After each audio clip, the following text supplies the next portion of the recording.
Vamos a la palabra de Dios en el Evangelio de Lucas. Lucas 10:42 dice así, en el nombre del Señor: pero solo una cosa es necesaria, y María ha escogido la buena parte, la cual no le será quitada. ¿Cuántas veces nos pasa que nos cuesta separar las cosas que queremos de las cosas que son necesarias? ¿Te ha pasado que vas al súper y compras lo que quieres y cuando llegas a casa te das cuenta que olvidaste lo que era necesario? Cristo Jesús le dice a las personas que le escuchan: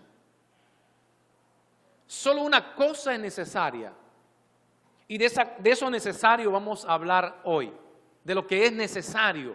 Porque como hijos de Dios tenemos que poner todas las cosas delante de nosotros y ver que hay cosas que son, las queremos, las deseamos, ¿verdad? Hay cosas que son de segundo término, de segundo plano, pero hay cosas que son necesarias. Esa es una de las necesidades que tenemos que analizar nosotros, es eso, es Dios, yo necesito en mi vida aclarar lo que realmente para mí es necesario. No voy a invertir mi tiempo y mi vida más en lo que no es necesario que en lo que es necesario. Y ustedes saben bien de qué está hablando Lucas 10:42. Aquella ocasión cuando Jesucristo visita a María y Marta, y dice la palabra de Dios que Marta estaba afanada en los quehaceres del hogar, y cuando llegó Jesús, Marta no se fue a sentar a la sala. Vamos a imaginarnos que Marta tenía una sala, ¿verdad?, con sus muebles, cosa que no se acostumbraba en aquellos años.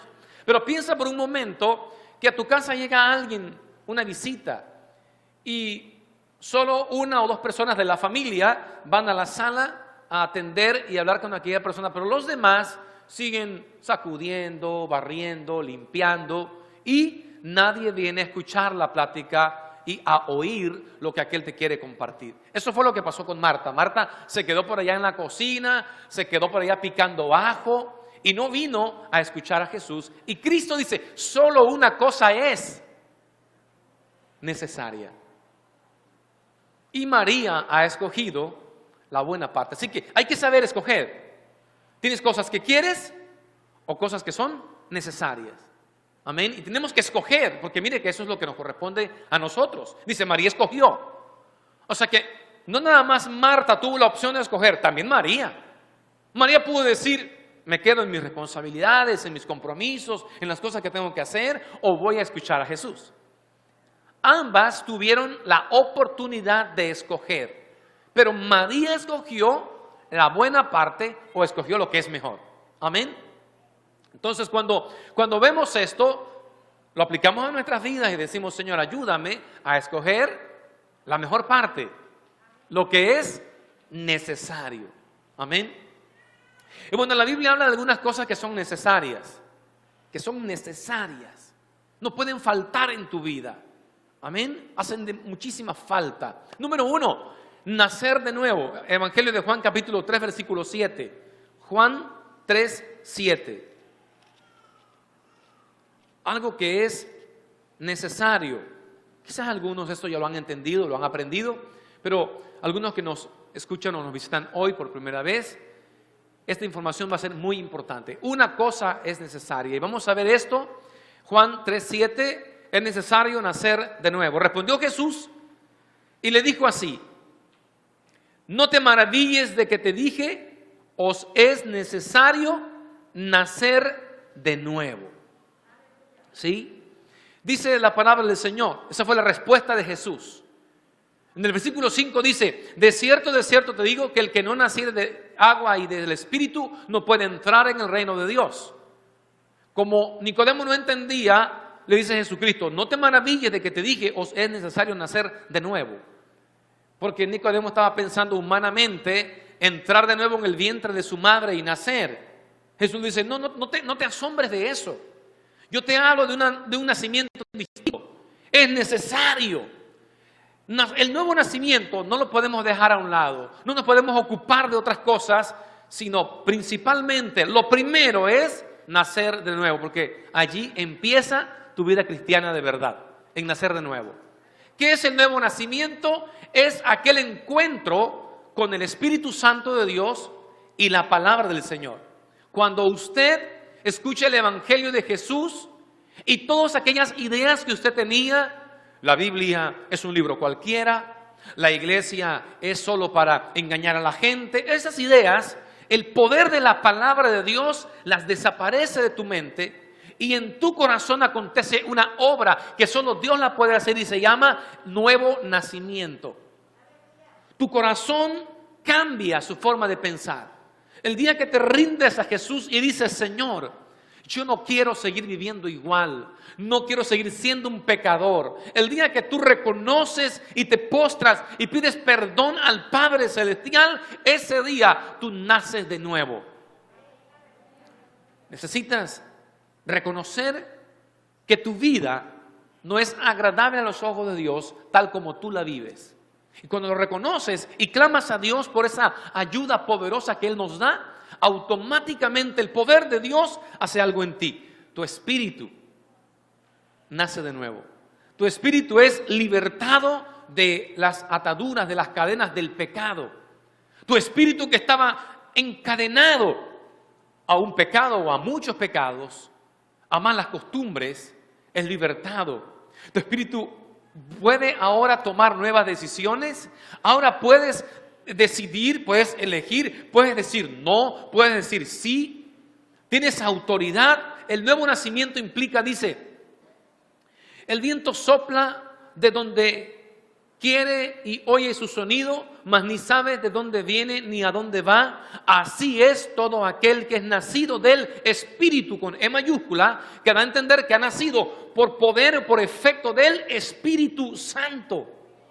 El Espíritu de Dios toca tu corazón y cambia tu vida, cambia tu mente. Naces del Espíritu Santo. Por eso la gente a veces se te acerca y te pregunta, pero ¿cómo lo hiciste para dejar aquel vicio? Yo te conocí, yo anduve contigo. ¿Cómo lo hiciste? Y uno solo puede responder que el poder de Dios lo cambió a uno. Que el hombre no puede cambiar por sí solo. Solo el poder de Dios puede romper tus cadenas y tus pecados pueden ser borrados por completo. Amén. Dice, así es todo aquel que es nacido del Espíritu. El que nace del Espíritu es como el viento. La persona ahora es guiada por Dios. Ya no lo controlan su carne o sus deseos pecaminosos, sino que ahora vive bajo la influencia del Espíritu Santo. Y esa comunión Él la debe cuidar. El creyente debe cuidar eso. Amén. Tu comunión con Dios, tu contacto con el Espíritu Santo, tu relación con el Espíritu de Dios, porque el Espíritu de Dios es la base de tu comunión con el Padre Celestial. Él hace esa conexión. El Espíritu Santo renueva tu espíritu, liberta tu espíritu para que ahora puedas tener contacto y comunicación con Dios. Porque el espíritu del hombre, hablando de nosotros, el espíritu del hombre es la parte del hombre que siente, oye a Dios. Escúchelo, el espíritu del hombre es la parte de nosotros que siente y oye a Dios. Pablo lo dice en Efesios capítulo 2, que estábamos muertos en nuestros delitos y pecados. Entonces, cuando oímos el Evangelio, la palabra de Dios nos resucitó, nos dio vida nueva, el nuevo nacimiento. Y tu espíritu ahora oye la voz de Dios. Cuando la gente dice, hermano, Dios me habló, no es que el Señor se le apareció, a veces pasa, son revelaciones, pero no necesariamente siempre va a ser así. A veces Dios te habla en tu espíritu. Oye, es una vocecita que te dice cosas buenas, no la que te dice cosas malas. Esa córtala, esa no la escuches, esa cancélala, no la obedezcas. Pero al Espíritu de Dios hay que escucharlo y hay que sentirlo. Amén. Otra cosa que es necesaria, Lucas 2:49. Lucas 2:49, otra cosa que es necesaria. ¿Por qué me buscaban? Le dice Jesús cuando era un niño de 12 años a sus papás, José y María, Le dice, ¿por qué me buscaban? ¿Por qué ustedes me andan buscando en otro lado cuando deberían saber que donde a mí me gusta estar es en dónde? En la casa de Dios. Porque en la casa de Dios se llevan a cabo ¿qué? ¿Qué es lo que se trata allí? Los negocios del Padre Celestial. Podríamos decir los asuntos relacionados a nuestro Dios. La edad de Jesús te habla de un recién convertido. Cuando tú estás recién convertido, ¿a poco no? Cuando estábamos recién convertidos, sí o no, no nos perdíamos de un culto. Incluso queríamos más reuniones. Y si había vigilia, veníamos a la vigilia. Y si había oración por la mañana, veníamos a la oración por la mañana. Estábamos de nuevo recién convertidos. Pero esa pasión no debe de cambiar con los años. Tenemos que seguir siendo iguales. Amén. ¿Qué cosa es necesario? Una cosa me es necesaria. ¿No sabías que en los negocios de mi Padre me es necesario estar? O sea, venir a la casa de Dios no debe de ser una opción o bueno, por allí, si tengo tiempo voy. Si puedo y me sale tiempo, si me queda tiempo. No. Es necesario venir y estar en los asuntos de tu Padre Celestial. Cristo dice, es una necesidad. Y escuche, no para Dios. Dios no necesita que tú vengas. Tú necesitas venir. Es tu necesidad. Ahora, usted dirá, bueno, eso decía Jesús, que era su necesidad. Vamos a verlo nosotros. Hebreos 2:1. Hebreos capítulo 2, versículo 1. Ahora cambia. Allá decía Jesús, es necesario que los negocios de mi Padre, pero también Dios es tu Padre. Fuiste hecho su hijo. Y no sé, pero a los papás nos gusta que nuestros hijos sean parte de nuestros asuntos, ¿verdad? Bueno, Dios igual. Te hizo su hijo y eso te da a ti beneficios. Salvación, perdón, amor, bendición, protección. Pero también tú tienes un deber, una necesidad. Por tanto, es necesario que con más diligencia atendamos. Y está relacionado con lo de María, allá en el caso de Jesús, cuando fue a su casa. Entonces, esto es una necesidad, hermano. Tenemos que entenderlo así y ponerlo en nuestro corazón y decir, Señor, esta debe de ser mi necesidad. No podemos verlo como algo secundario. No sea que en el carrito de tu vida espiritual lleves muchos productos que no necesitas, pero comunión con Dios no lleves. Tal vez andas con un carrito de tu vida espiritual lleno de cosas. ¿Por qué? Porque llevas todo lo que ves en oferta, lo que está fácil. Pero lo complicado, lo difícil, lo que es necesario, no lo llevas allí. Necesitamos entender que hay cosas que son necesarias. Es necesario que te ocupes en los asuntos de tu Padre Celestial. Y dice el apóstol Pablo para mí, que escribió Hebreos, es necesario que con más diligencia, más interés, más dedicación, más amor, atendamos. Hay que atender, hermano, hay que atender. Hay cosas que si tú no las atiendes, si no las atiendes, van a morir. Van a marchitarse. Tenemos que atender aquello. Dice, a las cosas que hemos oído. Hemos oído la palabra de Dios. Hay que atender la palabra, lo que la palabra dice, lo que Dios quiere que hagamos. Dice luego, no sea que nos deslicemos. ¿Qué quiere decir? Que si no estás atento, si no te ocupas, si no te dedicas, te puedes... ¿Sabe qué es deslizarse? Es como cuando el niño va a un parque de diversiones y se deja caer por una resbaladilla. Así se puede deslizar tu vida espiritual. Cuando vengas a ver, ¡pum!, estás en la alberca de tus pecados otra vez, o en la alberca de la desobediencia, o caíste por allá en una área que no es buena para ti. Es necesario nacer de nuevo, pero también es necesario ocuparnos de los asuntos del Padre. Es necesario. Amén. Eso trae muchos resultados para ti. Jesucristo se ocupó en los negocios del Padre de niño, porque cuando llegó a ser grande, los problemas que él enfrentó los podía vencer. ¿Por qué? Porque había acumulado en su vida fortaleza, conocimiento, amén, paciencia. Cuando vino el problema, cuando vino la prueba, la lucha, Jesús resistió. ¿Por qué? Porque se había ocupado. Y toda esa ocupación le dio a Jesús lo que iba a necesitar para un futuro. Amén. Entonces es necesario, hermanos, ocuparnos en los asuntos de nuestro Padre Celestial. No, hay que ocuparnos. Si no nos ocupamos, si dejamos a un lado esta necesidad, podemos terminar deslizándonos y descuidando una salvación tan grande, dice, la cual, habiendo sido anunciada primero por el Señor, nos fue confirmada por los que oyeron. Amén. Número 3, es necesario una vida de adoración. Entonces yo me convierto a Cristo, nazco de nuevo, es una necesidad nacer de nuevo. Segundo, yo debo de ocuparme de las cosas de Dios. Pero tercero, yo necesito desarrollar una vida de adoración. Yo necesito ser un adorador. Vamos a verlo en Juan 4:24.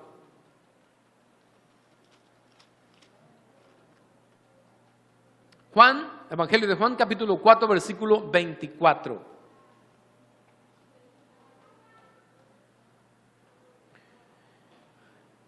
Vamos a leer desde el 23.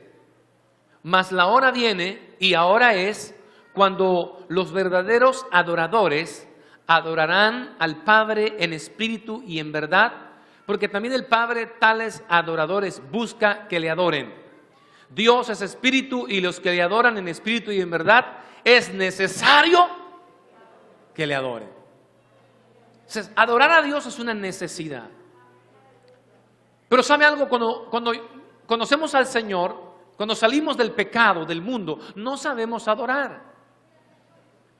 Pero tienes que ejercitarte en una vida de adoración donde se involucra aún la parte más íntima de tu vida, tu espíritu. Por eso es que si en mi espíritu hay cosas incorrectas, me va a estorbar mi adoración, porque la adoración sale del espíritu de nosotros, de lo más íntimo. Es el cuerpo, el alma y el espíritu dentro del alma. El espíritu le da vida al alma. Si Dios quita el espíritu, el alma se muere. Y cuando el alma se muere, se sale del cuerpo. Porque lo que mantiene el alma dentro del cuerpo es el espíritu. Si Dios quita el espíritu, los otros dos se separan. Entonces, cuando yo voy a adorar, necesito que mi adoración fluya desde la parte más íntima de mi corazón, de mi vida, desde mi interior. Por eso es importantísimo, ¿verdad? Prediqué hace unos días atrás, cuando vas a adorar a Dios, que es el tema de las ofrendas, cuando dice la Biblia, si traes tu ofrenda al altar y te acuerdas que tienes algo contra tu hermano, ve, habla con él, reconcíliate con él. ¿Por qué? Porque un rencor, un resentimiento, esas cosas están ¿dónde? En el espíritu de la persona. Y necesitamos trabajar con eso, porque nuestro espíritu tiene que adorar a Dios plenamente. Es necesario que adoremos a Dios. Vas a sacar de tu vida toda expresión que no honra, que no exalta, que no adora a Dios, y tu vida misma se va a convertir en una adoración al Padre Celestial. ¿Cuándo dicen amén? Amén. Uno canta aquí, amamos tu presencia, Dios.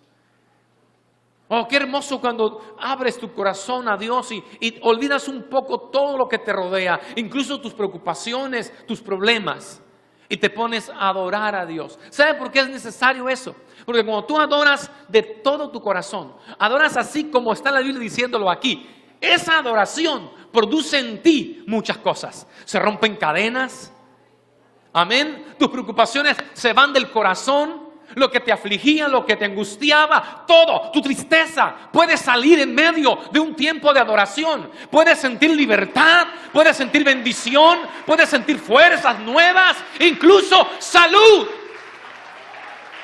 Puedes ser sano mientras adoras a Cristo.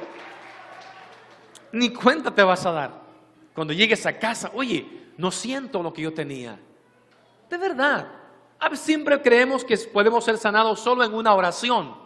No, también podemos ser sanados en medio de un cántico. Cuando tu espíritu se abre al Señor y lo empiezas a adorar a Él y te concentras y te dedicas solo a cantar al Señor y convertirte tú en un adorador en medio de esa reunión, eso produce cosas preciosas a tu alrededor. Tu corazón es renovado, eres ministrado, desciende el óleo de Dios sobre tu vida y tu alma recibe sanidad, bendición. Por eso es una necesidad adorar. Imagínese cuando usted se pierde esa oportunidad. Pero eso es importante entenderlo como una necesidad. Es necesario que le adoren. Entonces, la adoración a Dios es una necesidad y yo debo de atenderla como tal. Es una prioridad. Voy a aprovechar cada oportunidad que yo tenga para adorar a Dios. ¿Qué otra cosa es necesario? Es necesaria hacer la voluntad de Dios. Hacer la voluntad de Dios. Dice Mateo 26. Mateo 26, versículo 53. ¿Acaso piensas que no puedo ahora orar a mi Padre y que Él no me daría más de 12 legiones de ángeles? Pero, ¿cómo entonces se cumplirían las Escrituras de que es necesario que así se haga? Jesús iba a ser arrestado. Y los apóstoles y Pedro, Señor, no permitas que esto te pase. Yo te voy a defender, yo voy a sacar mi espada, voy a pelear por ti, Señor. Le dice Jesús, un momento, Pedro. O sea, ¿qué te pasa, Pedro? ¿Tú crees que yo no puedo pedirle al Padre? Dice, está precioso este versículo, 12 legiones. Mire, si en la época de las guerras de Israel, un ángel mató 130,000 soldados sirios. Y le dice Jesús, yo le puedo pedir al Padre 12 legiones, Señor, una docena de legiones. O sea, mire con cuánto recurso contaba Jesús. ¿Con cuánto recurso contaba? Padre, mándame, no, ¿para qué 12 legiones? Con una legión tenían esos soldados romanos. ¿Y quiere que el Padre no me la va a dar? Sí me la da. Jesús sabía que sí se lo podía dar. Dice, pero ¿cómo entonces se cumplirían las Escrituras? Y no se refiere a una profecía, sino cumplirla a Él. ¿Cómo voy a cumplir? ¿Cómo se va a cumplir la palabra de Dios? De que es necesario que yo así haga. Es necesario que así se haga. ¿Qué es necesario? Que tú y yo hagamos la voluntad de Dios. Y escuche esto, aun cuando eso implique padecer. Porque mire que nos gusta obedecer quizás cuando no implica padecimiento. Pero cuando obedecer implica sufrir, no nos gusta. No nos gusta. Cuando obedecer implica dolor, sufrimiento, como que no queremos. Pero dice Jesucristo, ¿cómo entonces se cumplirán las Escrituras de que es necesario que así se haga? En aquella hora dijo Jesús a la gente, como contra un ladrón habéis salido con espadas y con palos para prenderme. ¿Para prenderme? Cada día me sentaba con ustedes enseñando en el templo y no me prendisteis. Mas todo esto sucede para que se cumplan las Escrituras de los profetas. Entonces todos los discípulos, dejándole, huyeron. No quisieron padecer. Solo uno se quedó. ¿Quién se quedó? El que sabía que eso era necesario. Una cosa me es necesaria y es que yo cumpla, obedezca la voluntad de mi Padre. Y mi hermano, es necesario que nosotros hagamos la voluntad de Dios. ¿O qué lucha tenemos cuando lo que vamos a hacer no es la voluntad, pero es lo que más nos parece? Luchamos, ¿sí o no? Uno batalla con eso. A todos nos pasa. A todos, eso es difícil. Uno dice, ay Señor, pero si esto es más fácil. Incluso Jesús cuando estaba a punto de ser arrestado, oró. Y le dijo al Padre, Padre, pasa de mí esta copa. Si tú quieres, tú puedes hacer que esta copa pase de mí y que yo no la beba. Mas, dice Jesucristo, Padre, no se haga como yo quiero. ¿Qué es lo que Jesús quería? No sufrir, no ir a la cruz, no ser golpeado, no ser arrestado, no ser bofeteado, no ser azotado. Él sabía que a los que crucificaban primero los ataban a un palo y los azotaban con 40 azotes en su espalda. Jesús sabía eso. Y Él en su humanidad no quería esa parte. Porque hay ocasiones que obedecer implica sufrimiento. Tal vez por obedecer a Dios pierdas tu trabajo. Tal vez por obedecer a Dios te rechacen tus amigos. Tal vez por obedecer a Dios no encajes en un grupo social. No me importa lo que yo vaya a perder y mi alma vaya a sacrificar. Yo quiero, porque es necesario que yo haga la voluntad de Dios. Es la voluntad, porque es necesidad hacerlo. Es una necesidad. No importa cuántas cosas vayas a padecer, es una necesidad hacer la voluntad de Dios. Y comparto esto desde el principio: nacer de nuevo, ocuparse de las cosas de Dios. Amén. Todo. Pero llegamos a esta parte de la voluntad de Dios y eso toca a los que ya estamos ya más maduros en el camino y entendemos que la voluntad de Dios no es una opción, es una necesidad, es una prioridad. Amén. Número 4, es necesario también que vengan tropiezos. Oh, ¿cuántos quisiéramos caminar en Cristo, hermano? Y nunca tropezar. ¿A quién le gusta tropezarse? Qué penoso es, ¿verdad? Usted se tropieza y uno, en lugar de ver el zapato, el pie, cómo te quedó, volteas a ver cuántos te dieron. ¿Sí o no? Así nos pasa a todos. No sé por qué cuando alguien se tropieza, en lugar de limpiarse o recoger lo que se le cayó o curar su herida, lo primero que hacemos es voltear quién te dio. Pero la Biblia dice: es necesario que vengan tropiezos. Vamos a ver esto en Mateo 18. A veces vas a tropezar. Vas a tropezar. Mateo 18, versículo 7. Ay del mundo por los tropiezos, porque es necesario que vengan tropiezos, pero ay de aquel hombre por quien viene el tropiezo. ¿Cuántos quisiéramos una vida cristiana donde no tuviéramos ningún problema con nadie en la iglesia? Donde pudiéramos, como el cuento, decir: y todos sirvieron a Dios y fueron felices. ¿Cuántos quisiéramos eso, verdad? Mire, todos quisiéramos eso. Cuando yo me convertí y empecé en el camino de Dios, yo decía: oh, qué hermosa es la vida cristiana. Mis primeros 1 mes, 2 meses. Qué bonito es ser cristiano. Llegar al culto, adorar a Dios. Y uno piensa que así va a ser toda la vida en Cristo. Tú dices: con la bendición de Dios, con la paz del Señor y con el amor de Cristo, ¿qué le pido a la vida?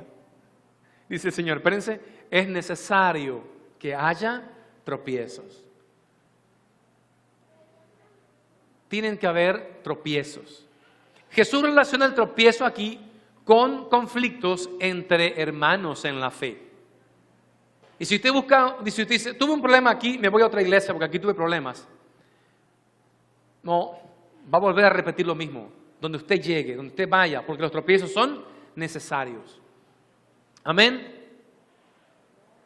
Dice: por tanto, si tu mano o tu pie te es ocasión de caer, córtalo y échalo de ti. Mejor te es entrar en la vida cojo o manco que teniendo 2 manos o 2 pies ser echado en el fuego eterno. Eso es una ilustración que hace Jesucristo. Es mejor que pierdas lo que tanto amas a que tropieces por causa de aquello. Entonces, dice la palabra del Señor que es necesario que vengan tropiezos. Es necesario. Amén. O sea, hay de aquel que te haga tropezar. Hay de aquel que te pone. A Jesús se lo hacían. ¿Quién? Los fariseos, ¿verdad? A Jesús le decían: si eres el Hijo de Dios, a ver, haz un milagro aquí ahorita. Querían poner a Jesús a prueba. A veces la gente te va a decir: si eres cristiano, a ver, porque te van a molestar, te van a hacer enojar para verte cómo reaccionas. Y hasta te van a decir: a ver el hermano cómo reacciona. Mira, se enojó el hermano por lo que le dije. Te van a decir. Te van a pasar cosas. Dice la Biblia: bueno, más hay de aquel por el que vengan los tropiezos. Entonces, que el tropiezo no lo produzcamos nosotros, pero es necesario que vengan. Es necesario que haya tropiezos porque eso te da a ti madurez, crecimiento. En la naturaleza, Hay mucho que aprender, mucha enseñanza en la naturaleza. Los animalitos cuando nacen, hablando de animales como por ejemplo los gatitos o los leones, y están pequeñitos, usted los ha visto que entre ellos se casan. Cuando un cachorrito de león se esconde en la hierba y actúa como que está cazando, pero a quien está cazando es a su hermanito, y se le tira encima y lo abraza y luchan, todo eso, ese conflicto que se da entre ellos, los está fortaleciendo. En realidad eso los está preparando para el mañana. Entonces lo que tú vives aquí con tus hermanos, lo que te pasa, si tienes un malentendido, si de repente te enojas, discutes con alguien, si eso te pasa, no pienses que se acabó tu comunión con Dios. No pienses que eso significa que no eres un buen cristiano. Eso solamente significa que Dios lo permite para que tú te fortalezcas, para que tú madures, para que tú aprendas a sobrellevar. ¿Sabe por qué? Porque hoy te puede pasar con un hermano, pero un día te va a pasar con alguien que no teme a Dios. Y lo que te pasa con los hermanos o entre hermanos es un entrenamiento para cómo vas a manejar la situación cuando no sea dentro de la iglesia el problema, sino sea afuera. Porque entonces sí vas a necesitar ayuda de arriba. Porque acá entre nosotros quizás hoy nos enojamos, quizás hoy discutimos, quizás hoy no coincidimos en la forma de pensar, pero mañana vamos a estar tranquilos nuevamente porque somos hermanos. Pero necesitas que pasen estas cosas para que esto te dé a ti crecimiento, te dé madurez y te ayude a continuar. Pero hay algo más que es necesario. Es necesario que el creyente viva tribulaciones. Es una necesidad. Es una necesidad. Hechos 14:22. Confirmando los ánimos de los discípulos, exhortándoles a que permaneciesen en la fe y diciéndoles. Mire el versículo. Es un texto, pero está precioso este versículo. Confirmando los ánimos, la gente estaba desanimada. ¿Por qué razón? Porque estaban en tribulaciones. La iglesia o el grupo de creyentes al que Bernabé estaba ministrando en un pueblito que se llamaba Derbe, dice que iban visitando ciudades. Y dice, después de anunciar el evangelio en aquella ciudad, en Derbe, y de hacer muchos discípulos, volvieron a Listra, a Iconio y a Antioquía, confirmando, era la zona más atribulada de aquellos tiempos. Llegan los apóstoles a una área de las más que sufrían mucho por causa de la fe. Dice, confirmando los ánimos de los discípulos. ¿Qué estaban haciendo? Dándole ánimo, pero también exhortándoles a permanecer. Algunos querían renunciar, volver atrás, a permanecer en la fe, diciéndole, ¿es qué cosa? Necesario que a través de muchas tribulaciones entremos en el reino de Dios. Esto que se relaciona con lo anterior, de tener tropiezos, es una necesidad. Es una necesidad porque dice Romanos 5 que la tribulación produce paciencia. Así que cuanto menos pacientes somos, más atribulaciones vamos a vivir. Tenemos que aprender a ser pacientes y la tribulación produce eso.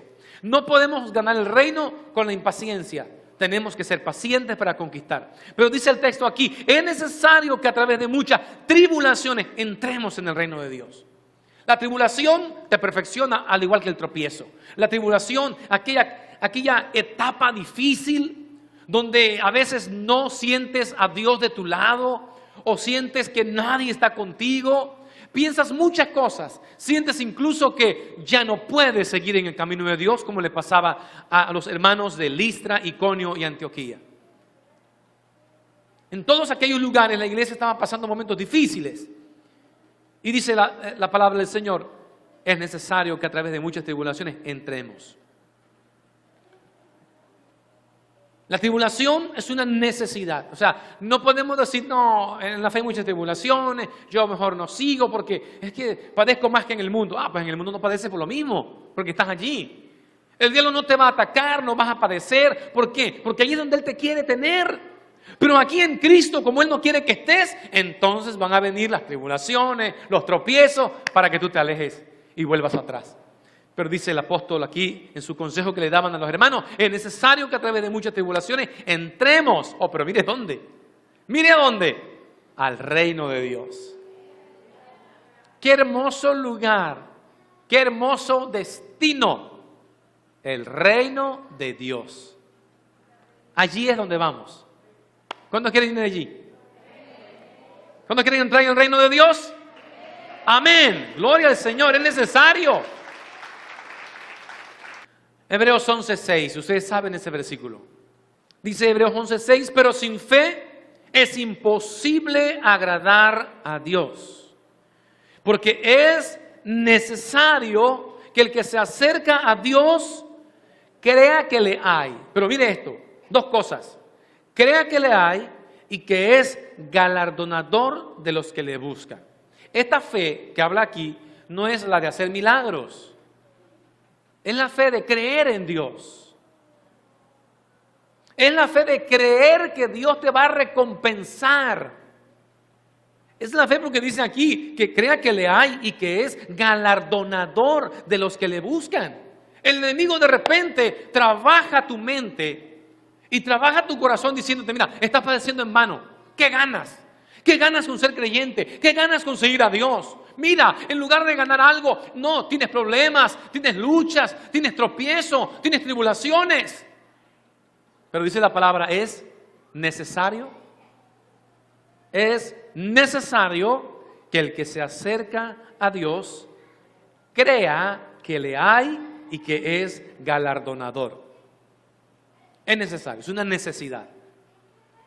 No importa el enemigo que utilice para hacerte dudar, desubicarte, alejarte de las cosas de Dios, quitar tu mente y tu corazón de lo que estás buscando y siguiendo. Lo más importante, dice, es necesario que el que se acerca a Dios crea que le hay. Y empieza a decirte, por la fe Noé, cuando fue advertido acerca de cosas que no se veían, por temor preparó el arca. No se veía llover, pero por temor a lo que Dios le dijo, preparó el arca. Hoy día la gente dice, yo no veo lo que dice la iglesia dice que va a venir Cristo y que van a venir juicios a la tierra. Yo no veo eso. Pero lo que está pasando en el mundo es un foco amarillo, porque el rojo todavía no se prende. Es un foco amarillo que lo que estamos viendo es la antesala de los juicios que vendrán sobre la tierra. Por temor, preparemos, no un arca, nuestra vida, nuestro corazón. Preparemos este cuerpo. Preparemos nuestra vida en Cristo Jesús, porque es necesario que el que se acerca a Dios crea que le hay y que es galardonador de los que le buscan. Y te empieza a narrar. Usted este libro lo puede leer en su casa, todo el capítulo. Termina preciosamente diciendo el versículo 11, allá casi al final del capítulo, termina diciendo algo muy hermoso. Dice, y todos estos, aunque alcanzaron buen testimonio mediante la fe, no recibieron lo prometido, proveyendo Dios alguna cosa mejor para nosotros, para que no fuesen ellos perfeccionados aparte de nosotros. O sea, los hombres de Dios que menciona el capítulo del Antiguo Testamento y todos aquellos, no fueron perfeccionados aparte de nosotros. Aunque murieron creyéndolo, Dios permitió que sean perfeccionados juntamente con nosotros. Es decir, hasta la venida de Cristo, todos, hasta los que ya no están, hasta incluso los apóstoles. Imagínense, ellos el mismo día que tú y que yo van a ser galardonados. Todos el mismo día. Dice, para que no fuesen ellos perfeccionados aparte de nosotros. Porque la perfección es el día que tu cuerpo, este cuerpo, es transformado a un cuerpo incorruptible. Esa es la perfección total del creyente.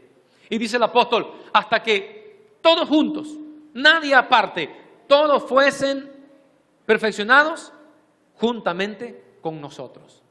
Dios lo permitió así. Por eso la Biblia nos marca cosas que son necesarias. Y tú y yo debemos de ponerlo eso en nuestra agenda. Todos los días hay cosas que son necesarias. Voy a ocuparme de Dios, voy a creer en Dios y nada me va a alejar de su promesa. ¿Cuántos lo creen? Amén. Por eso es necesario. Y esto debe quedar en tu corazón. Amén. Ponte de pie. Vamos a orar al Señor por la palabra de Dios en esta hora. Vamos a orar dándole gracias a Dios por su palabra.